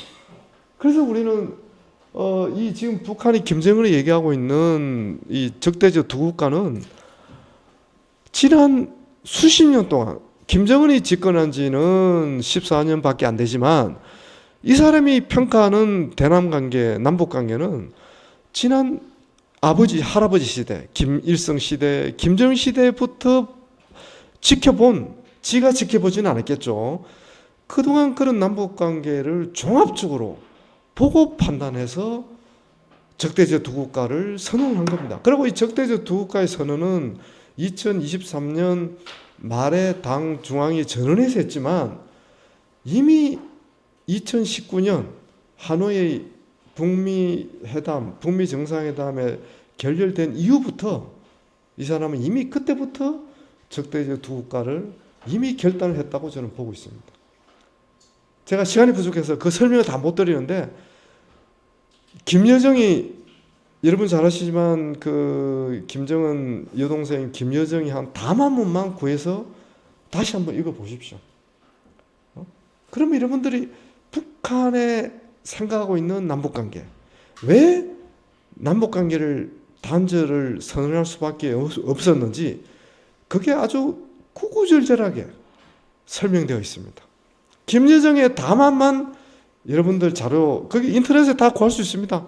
한번 읽어보십시오. 와, 왜 지금 우리가 이런 현실에 이런 비극적인 현실에 직면해 있는지는 김여정의 담화문에 다 나와 있습니다. 그 내용을 보시고 남북관계를 여러분들이 진단하시고 평화운동을 구상을 하셔야 된다. 거기에 답이 있습니다. 거기에 앞으로 어떻게 해야 되는 답이 그게 다 나와 있습니다. 자, 그래서 이제 지금 뭐 이런 얘기를 나온 겁니다. 그래서 이제 북미 관계. 과연 북미 관계. 지금 저는 이란 전쟁을 굉장히 주목하고 있습니다. 아마 북한이 가장 하루 24시간의 대부분 시간을 할애해서 지금 지켜보고 있는 게 이란 전쟁일 겁니다. 이란 전쟁일 겁니다. 이란 전쟁인데 여러분들 아직도 북미 정상회담에 어떤 미련을 가지신 분이 계시더라고요. 제가 공부하고 연구하고 분석하고 있는 김정은은 이미 오래전부터 트럼프에 대한 생각은 정리되었다고 저는 봅니다. 이 사람은 믿을 수 있는 사람이 아닙니다. 믿을 수가 없습니다. 어떻게 북한은 북한이 제일 싫어하는 것이 불투명합니다. 불확실하고 불투명. 왜? 이 수령 당 국가 체제는 불투명하고 불확실하면 계획이나 전략을 수립할 수가 없습니다. 자기들 남대로 냉정하게 현실을 진단하고 평가를 합니다. 근데 북한이 제일 어려운 게 이 트럼프라는 사람을 제대로 평가를 할 수가 없는 겁니다. 지금 이란과의 전쟁 과정을 지금 지켜보잖아요. 제가 지금 오늘도 그 관련해서 다른 데서 이제 발표하고 오는 길인데요. 제가 지금 이란 전쟁을 계속 보고 있습니다. 누구보다도 이란 전쟁에 대해서 제가 잘 설명할 수가 있습니다. 왜? 북한 때문에. 과연 이 이란 전쟁을 김정은은 어떻게 생각하고 있을까? 지금 이 트럼프라는 사람은, 김정은이 볼 때 이 트럼프라는 사람은 정말 무서운 존재입니다. 그래서 김정은 입장에서는 트럼프하고 잘못 엮이면, 예를 들어서 대화와 협상을 시작을 하면 그 순간이 김정은한테는 위기의 시작입니다. 이건 새로운 기회의 시작이 아니라 이 사람한테 딱 엮여 들어가는 순간 김정은은 굉장한 모험을, 굉장한 위험을 감수해야 됩니다. 오히려 지금은 거리를 두는 게 훨씬 유리합니다. 그게 이란이 주는, 또 베네수엘라 사태든 다른 그런 여러 가지가 그겁니다. 그래서 김정은은 이 사람은 영악합니다. 트럼프하고 트럼프를 자극하지 않고 관계를 악화시키지 않으면서, 그러면서도 미국을 적절하게 관리하면서 생존을 모색하는 것. 그 적절하게 관리하는 게 우리는 확실히 이란과 다른 그런 핵무력 역량을 보여주고, 함부로 미국이 북한을 상대로 선제 공격을 한다든지 어떤 군사적 도발을 할 수 없는 그런 강력한 억제력을, 그 억제력하고 선제 공격 역량은 그런 동전의 양립입니다. 강력한 억제력은 언제든지 선제 공격 능력으로 전환될 수 있는 겁니다. 그걸 갖추면서도 지금 앞서 설명드렸던 사회주의 복지국가, 우리 5년 동안 미국 니들만 상대하면서 전전긍긍하지 않겠다. 나는 내가 니들을 상대할 수 있는 강력한 억제를 갖추면서도 5년 동안 사회주의 복지국가를 만들어내겠다. 이렇게 지금 김정은은 결단을 하고 그걸 향해서 가고 있습니다. 제 강의는 이것으로 마치려고 하는데요. 저한테 주어진 시간이 너무 짧아서 그나마 그래도 제가 최선을 다해서 한번 그래도 임팩트 있게 제 주장을, 또 제가 그동안 연구한 어떤 결과물들을 여러분에게 설명을 한번 해드리려고 노력했습니다. 부족한 시간은 또 우리 문잔열 교수님의 토론, 그리고 또 혹시라도 질문의 기회가 주어지면 제가 좀 보완하도록 그렇게 하겠습니다. 경청해 주셔서 진심으로 감사드립니다. 예.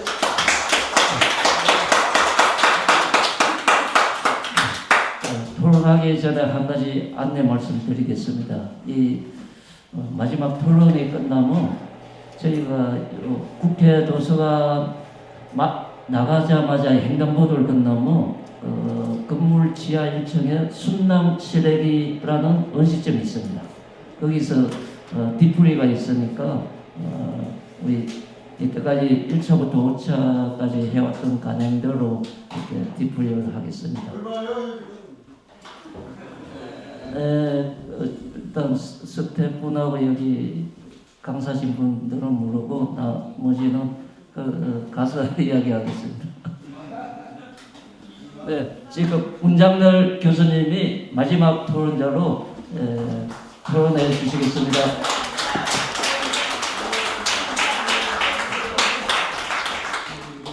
오래 기다리셨습니다. 그래서 바로 이제 논의에 들어가자면요. 우리 이문술 교수님, 제가 평소에 존경하고 많이 배웁니다만 오늘 정말 짧은 시간에 정말 중요한 포인트들 다 짚으신 것 같아요. 짧은 시간에. 근데 저는 뭐 북한 전문가라고 하기는 뭐 턱없이 부족한 사람이고요. 마이크를 좀 더 가까이. 소리가 약해. 제가 말씀드릴 내용은 이제 북한의 그 국방 분야, 군사 분야에 관한 뭐 간단한 논평이라고 할 수가 있는데요. 북한이란 나라 정말 보면 볼수록 신기한 나라 같아요. 정말 놀라울 정도로 아마 인류 역사에서 2,500만 정도의 인구 집단이 이런 그 일을 이루어내는 경우가 있었나? 제가 뭐 역사를 잘 모르기 때문에 얼른 생각이 안 날 정도로 정말 신기한 그런 나라예요.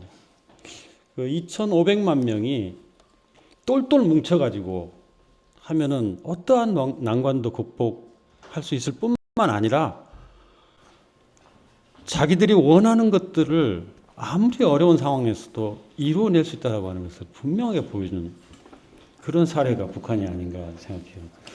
5년 전에 이 군사 분야에서 북한이 제시한 그 계획들을 보면은 5년 전 2021년 얼마나 힘들었습니까? 우리보다 훨씬 더 힘들었겠죠, 북한이.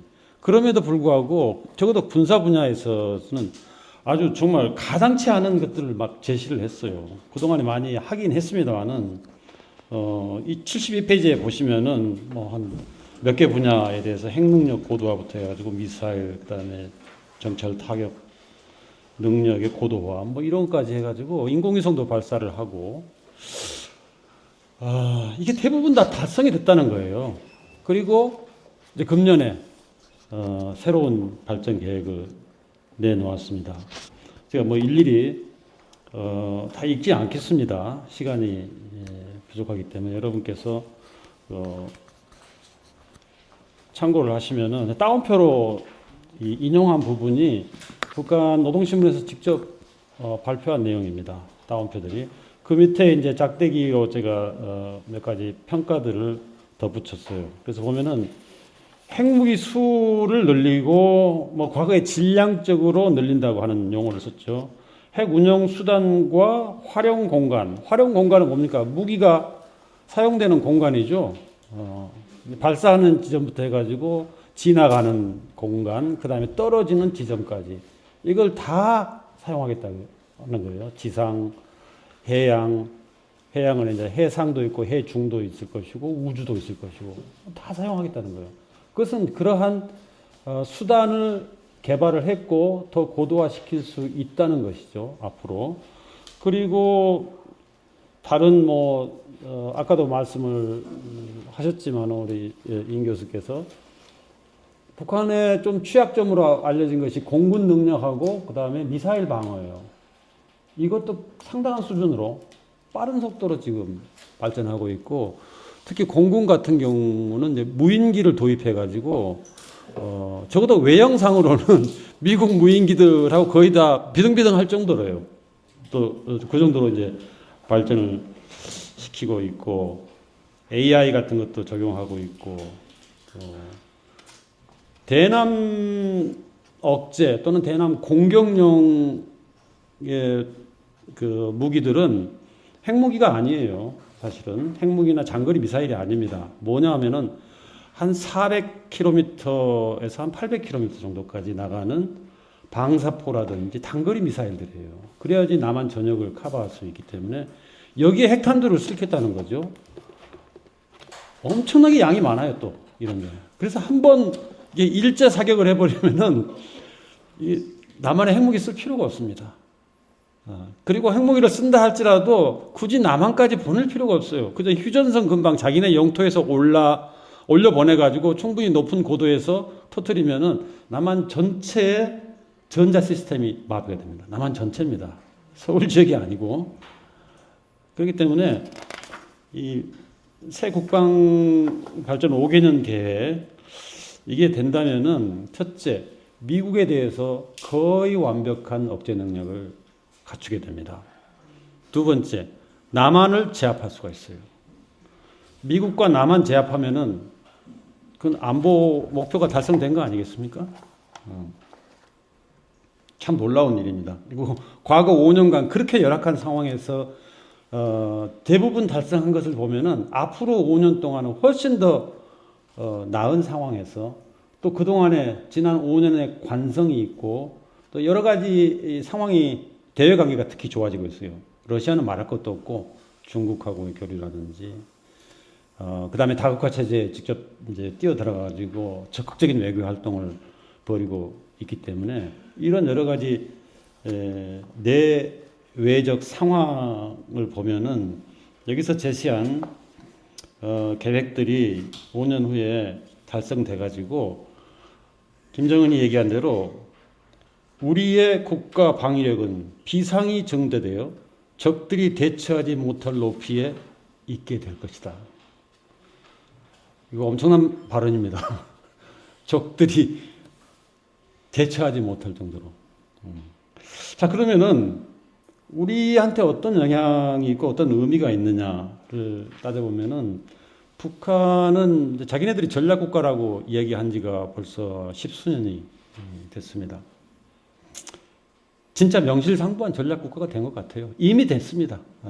그래서 핵무장 하는 거, 핵무장은 이제 핵무기 자체도 있지만 그것을 운반할 수 있는 미사일이라든지 또 핵을 운용할 수 있는 여러 가지 정보 시스템, 정찰 위성 같은 게 들어가겠죠. 레이더라든지 이런 것들을 다 보유하고 있지 않습니까? 그러면서 재래식 무장력은 첨단화되어 있고 경제면에서는 늘 북한 얘기할 때 실패 국가라고 하는 용어가 등장을 했어요. 과거에. 실패한 국가라 이거죠. 이제 완전 성공한 국가가 돼버렸어요. 그리고 이것이 이제 대미 억제력을 강화했기 때문에 참 아이러니하게도 오히려 한반도의 전쟁 위험이 줄어들게 됐어요. 솔직한 얘기로 한반도에서 전쟁을 일으킬 수 있는 나라, 또 일으키고 싶어 하는 그런 경향을 보이는 나라가 딱 한 나라 있잖아요. 그 나라 완전히 제압했다는 거죠. 그래서 전쟁 위험성이 오히려 줄어들었다고 평가할 수가 있습니다. 그래서 이제 북한의 이제 그 미국에 대해서는 그렇고 남쪽에 대해서 대남 전략을 보면은 뭐 지금까지 많은 얘기가 나왔습니다. 두 국가론 논의할 때. 제가 볼 때 이 북한의 대남 군사 전략, 뭐 다른 전략도 있겠습니다만은 선제 공격은 아니라고 봐요. 선제 공격. 그러니까 과거처럼 남침해가지고 적화 통일시키겠다. 이건 북한더러 우리가 할 수 있어도 안 하겠다. 뭐 그런 정도까지 변화했습니다. 그러니까 더 이상 남한은 존재하지 않는 것으로 간주하겠다는 것입니다. 그런데 무슨 뭐 남침해가지고 적화 통일이고 뭐고 그런 게 있습니까? 존재하지 않는데 북한에서 발간하는 한반도 지도가 있습니다. 한반도 지도 거기에 남쪽은 공란이에요. 해안선만 표시되어 있지 남쪽은 아예 공란입니다. 뭐 서울도 없고 아무것도 없어요 그냥. 그런 정도로 철저히 남한은 없는 것으로 간주를 했는데 이게 보니까 있는 것처럼 행동한다 이거예요. 예를 들어서 무력 도발, 자기네들 입장에서 남한이 무력 도발한다. 그러면은 완전히 박살을 내겠다는 것입니다. 철저하게 응징을 하겠다는 것이고 이게 좀 더 규모가 커져가지고 전쟁 정도에 도달하면은 그때 비로소 김정은 위원장이 2022년도에 그 이듬해 얘기한 남한의 전 영토 평정이라고 하죠. 한반도의 전 영토 평정. 그럼 북한 지도가 다시 바뀌겠죠. 남한 쪽에 이제 공란으로 처리했던 것이 다시 전 영토 평정했으니까. 그런 개념을 가지고 지금 남한을 보고 있습니다. 자, 이게 언제부터 그랬을까? 제가 볼 때 북한의 전략 변화가 큰 변화가 뭐 한 두어 차례 있었는데 그동안에 한 80년 정도 좀 길게 잡아서 해방 이후부터 아니면은 남북한 뭐 각자의 정부 수립이라든지 전쟁 이후부터 해가지고 한 70년 이상 동안 가장 큰 변화가 뭐 여러 가지가 있겠습니다만은 가장 큰 변화 중에 하나가 사실은 6.15 공동선언인 것 같아요. 이거 완전히 바뀐 거죠. 그래가지고 한 20년 정도, 25년 정도 이것을 이제 추구를 했었습니다. 남도 그렇고 북도 그렇고 그랬죠. 그리고 또 가장 큰 변화가 2019년 하노이입니다. 그것은 2018년의 큰 변화를 다시 원점으로 돌리는 것이었는데 이 변화는 과거 냉전 시대의 변화보다도 훨씬 더 큰 냉전이 99년 남북 정상회담으로 인해서 바뀐 것보다도 훨씬 더 큰 변화입니다. 그건 뭐냐 하면은 바로 남한과 미국에 대한 재평가입니다. 이건 안 되겠다 이거죠. 그동안 많이 노력했는데 안 되겠다. 그래서 더 이상 남한과는 같은 민족이라고 볼 수도 없을 정도로 단절을 해야겠다라고 하는 것입니다. 물론 이건 뭐 생물학적인 단절은 아니겠죠. 우리가 국가 또는 국민이라고 할 때 꼭 생물학적인 요인, DNA만 보지는 않잖아요. 생물학적인 것은 어쩔 수 없다 할지라도 적어도 문화적인 것은, 전략적인 것은 완전히 바뀐 거죠. 자, 그러면 우리가 대북 정책은 그러면 손 놓고 있을 것이냐? 저는 그렇지 않다고 봐요. 할 수 있는 영역이 많이 있어요. 우리가. 가장 필수적인 것이 북한 체제 인정하자는 거죠. 그리고 말로만 인정할 것이 아니라 이것을 명문화시켜야 됩니다. 우리의 어떤 법이라든지 정책, 문서에. 그래서 물론 북한 도발을 용인할 수는 없지만은 적어도 선제 도발은 하지 않겠다라고 하는 것을 명문화시켜야 됩니다. 그리고 제 개인적인 생각인데 당분간 좀 입 좀 다물고 살았으면 좋겠어요. 그걸 저는 전략적 침묵이라고 합니다. 북한이라고 하는 그 단어 자체를 아예 쓰지 말자는 거죠. 저기 정동영 장관께서 아주 용기 있게 조선민주주의 인민공화국이라고 하는 국호를 썼는데 저는 그것도 불필요하다고 생각해요. 아예 이야기하지 말자는 거죠. 근데 얘기를 마지막으로 할 게 딱 하나 있습니다. 그건 뭐냐면은 대한민국은 조선민주주의 인민공화국에 대해서 적대 정책을 폐기한다라고 하는 말. 그건 말로 해야 되잖아요. 어떡하겠습니까? 이건 마지막으로 말하고 그 다음부터는 일체 말하지 않고 완전한 행동으로 보여주자는 것이죠.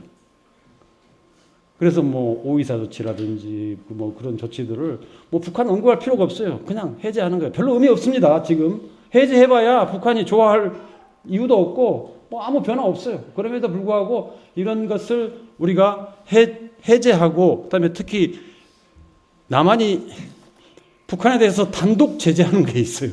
꽤 됩니다. 이런 것들도 해제하는 것입니다. 유엔 제재 어떻게 뭐 할 수가 없겠지만 그리고 연합훈련 같은 것도 중단합니다. 아니 군대가 훈련 안 하고 군대냐? 군대입니다. 연합훈련을 안 한다는 것이지 각자 단독으로 훈련을 안 하는 것은 아니에요. 이거 해야 됩니다. 그리고 같이 모여가지고 당신들 훈련하니까 뭐가 문제가? 우리 훈련하니까 이런 것을 좀 더 발전시켜야겠어? 이런 것을 대화하는 거죠. 협의하는 거죠. 그래서 연합훈련은 얼마든지 중단하면서 우리의 전투 대비태세, 대북 군사 대비태세는 유지할 수 있다. 그 다음에 근본적인 문제들이 있어요. 그것은 남한 체제의 변화입니다. 체제 변화라고 해서 뭐 우리가 사회주의 되자 이게 아니에요. 그 체제를 떠받치고 있는 여러 가지 법과 제도. 제일 중요한 것이 국가보안법입니다. 북을 어떻게 규정하고 있습니까? 다 아시지 않습니까? 국가보안법 이거 폐지해야 됩니다. 북한을 위해서가 아니라 우리를 위해서 폐지해야 돼요. 이건 민주주의의 암적인 존재입니다. 그래서 우리의 민주주의를 위해서 우리가 더 발전하고 잘 살기 위해서 국가보안법을 폐지하는 것입니다. 그건 북한에게도 굉장히 긍정적인 메시지가 있어요. 왜냐하면 국가보안법에서 북한 입장에서 자기네들을 어떻게 규정하고 있는지를 보고 있기 때문에 그렇습니다. 그러나 철저하게 이것은 우리 자신을 위해서 하는 것이고 두 번째는 헌법이에요. 정말 어려운 문제죠. 헌법 3조 영토조항 오래된 얘기죠. 이거 없애야 됩니다. 지금 100몇십 개 국가가 다 헌법을 가지고 있는데 영토조항을 명시한 헌법이 여러분 몇 퍼센트나 된다고 생각합니까? 무지하게 많습니다. 아니 헌법에 영토조항이 없을 수가 있느냐? 없어요. 거의 100개에 가까운 나라들이 영토 저항 자체가 없습니다. 필요 없다는 거죠. 영토 저항이 굳이. 그래서 뭐 그런 것 포함해가지고 우리가 헌법의 영토 저항을 손봐야 되고, 조금 부드럽게 표현했어요. 손봐야 되고, 그 다음에 4조가 뭡니까? 통일 방안이잖아요. 북한이 가장 싫어하는 것이 자유민주주의에 의한 통일입니다. 이거 헌법에 딱 명시되어 있어요. 자유민주주의 체제에 입각한 통일, 평화통일. 두 개 양립 안 됩니다. 자유민주주의대로 그거에 입각해가지고 평화통일 한다는 것은 양립이 안 돼요. 이것은 전쟁을 통해서 할 수밖에 없어요. 왜냐하면 한쪽 체제를 다른 쪽 국가에 강요하는 것이기 때문에 평화통일이 불가능한 것입니다. 이 모순 극복해야 됩니다. 그래서 3조, 4조 같은 것을 손보고, 이제 이거랑 상관없이 이제 우리에 더 집중된 문제이긴 한데, 북한이 우리를 무시하는 여러 가지 이유가 있는데 그 중에 가장 큰 게 저게 자주국가야? 라고 하는 말입니다. 김정은이 직접 얘기했어요. 모든 것이 미국화된 반신불수의 기형체라고 했어요. 그리고 식민지라고 했습니다. 식민지. 되게 기분 나쁘죠? 그런데 거기에 일말에 어떤 사실이 숨어 있습니다. 뭐 진실이라고까지는 할 수 없지만 사실 그렇잖아요. 이런 것을 극복해야 됩니다. 예를 들어서 작전 통제권. 이거 말이 안 되는 얘기입니다. 지금 세계 군사력 5위, 6위, 몇 년째 5위인데 작전 통제권이 없어요. 이거 외국 사람들한테 설명 불가능한 현상입니다. 그 사람들이 이해를 못해요. 그리고 유엔사가 DMZ 꽉 막고 있잖아요. 간단합니다. 유엔사 해체해야 돼요. 유엔사 해체. 이 두 국가론이 의미하는 것 중에 하나가 유엔사에 관련된 것입니다. 이제 정전체제 끝났다는 거예요. 정전체제는 기본적으로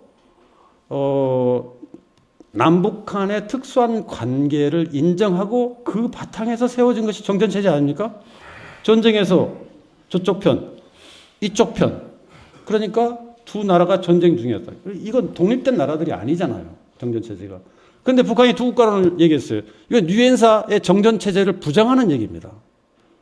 그걸 잘 우리가 이해를 할 필요가 있어요. 그러면서 주한미군 문제, 더 이상 감축이라든지 철수 얘기 나오면 그냥 엎으러지는, 언제까지 그렇게 해야 됩니까? 이거 탈피하면서 우리 자신의 할 일을 하고 북한 체제 일체 언급 안 하면서 평화적인 조치를 하고 하면은, 아까 피는 물보다 강하다고 그랬잖아요. DNA 못 속입니다. 통일로 결국은 나아갈 수 있지 않을까 생각합니다. 감사합니다.